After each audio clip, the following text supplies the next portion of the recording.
घुसपैठिए मुसलमान, ये चीज़ें उनके शब्द शोभा नहीं देते हैं, क्योंकि देश के वो प्रधानमंत्री हैं, उनको ऐसे शब्द यूज़ नहीं करना चाहिए। क्योंकि बुनकर जो मुस्लिम हैं उनमें घुसपैठिए लगाना वो तो हिंदुस्तान में है, हिंदुस्तान के ही है। अगर कपड़ा ना बनाए तो लोग नंगे रह जाएं, शर्म के मारे मर जाएं, फिर भी लोग हमारी बात को नहीं सोचते हैं। कपड़ा सुखाना है, मशीन चलाना है, वो हम तरीके से तो मजदूर करती हैं, दूसरी तरह की मजदूरी मिलती है। और मजदूरी कितनी मिलती है? 100-150 रुपये रोज। नमस्कार। नवभारत टाइम्स की चुनावी बस यात्रा फिरोजाबाद और मैनपुरी होते हुए आज पहुंच गई है इटावा। कानपुर से 175 किलोमीटर दूर इटावा का बहुत महत्व है। कभी इटावा में चंबल के बीहड़ों में बड़े बड़े डकैत होते थे, वो डकैत अब नहीं रहे, चंबल के बीहड़ खाली हैं। इटावा एक और वजह से प्रसिद्ध है। मुलायम सिंह यादव इसी इटावा जिले के रहने वाले हैं। इटावा ही उनकी कर्मभूमि रही है, इटावा के साथ मैनपुरी। इटावा के बारे में और कुछ जानना भी ज़रूरी होगा। एक छोटा सा साफ सुथरा शहर इटावा अब लोकसभा की एक सुरक्षित सीट है।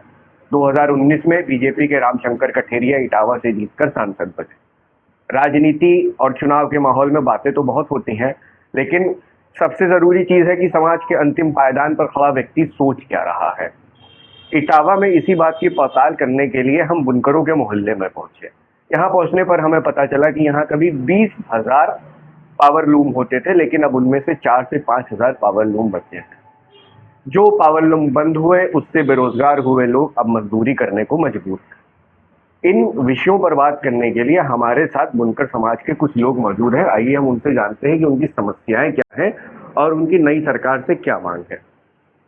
आपका नाम? हाफिज मोहम्मद रईस। रईस साहब, आपकी क्या मांग है? बुनकरों की क्या समस्याएं हैं इटावा में? बुनकरों की समस्या ये है कि आज के कुछ साल पहले यहाँ 20,000 पावर लूम मशीनें चला करती थी जी, लेकिन सरकार की इससे नजर हटने के कारण जी, अब इस वक्त 3,000 मशीनें रह गई हैं।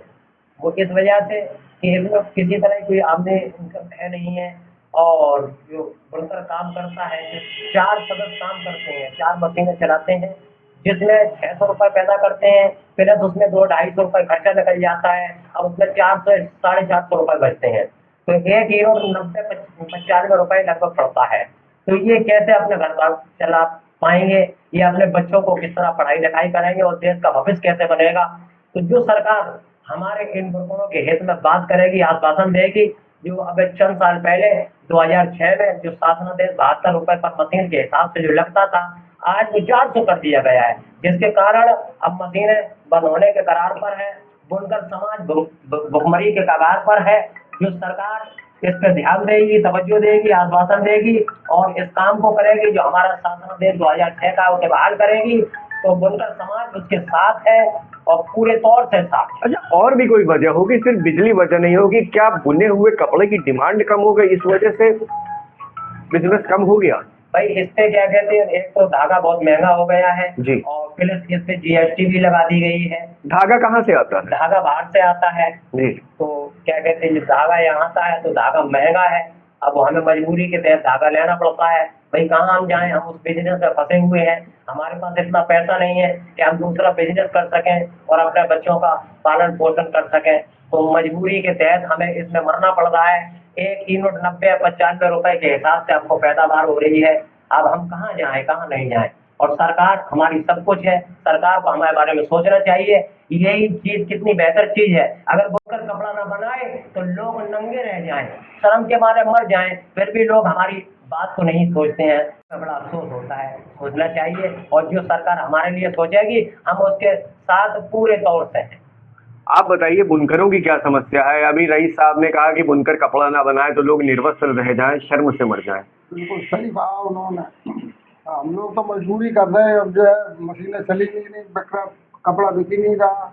मुजीबुर साहब, क्या हालत है यहाँ पर बुनकरों की? क्या मांगे हैं आपकी सरकार से?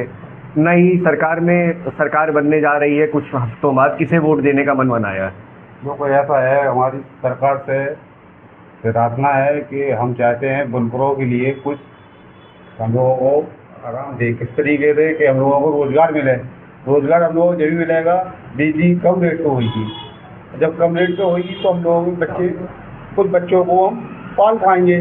इतनी महंगी बिजली पे हम लोग बच्चों को परवरिश नहीं कर पा रहे हैं। हम लोगों के जैसे क्या घर में लोग, परिवार के 4 लोग हैं, बच्चे भी हैं, घर में भी आपकी जैसे आपके दूसरे बिरादरी लोग काम करते हैं, उसमें लेडीज़ काम नहीं करती। हम लोग बिरादरी में लेडीज़ भी काम करती है, जैसे मजदूरी है सब इस तरीके से हम लोग कर रहे हैं, ऐसी हमारी लेडीज़ मजदूरी करती है। जैसे उनमें धागा सुखोना है, हम लोगों को कपड़ा सुखोना है, मशीन चलाना है, वो हम तरीके से मजदूर करती हैं। दूसरे तरह की मजदूरी मिलती है, और मजदूरी कितनी मिलती है? 100-150 रुपये रोज। मतलब 100-150 रुपये में बताओ मजदूरी कैसा काम हम लोग हल कराएंगे? नहीं, सरकार से क्या मांग है, एक लाइन में बताइए हमारे दर्शकों को।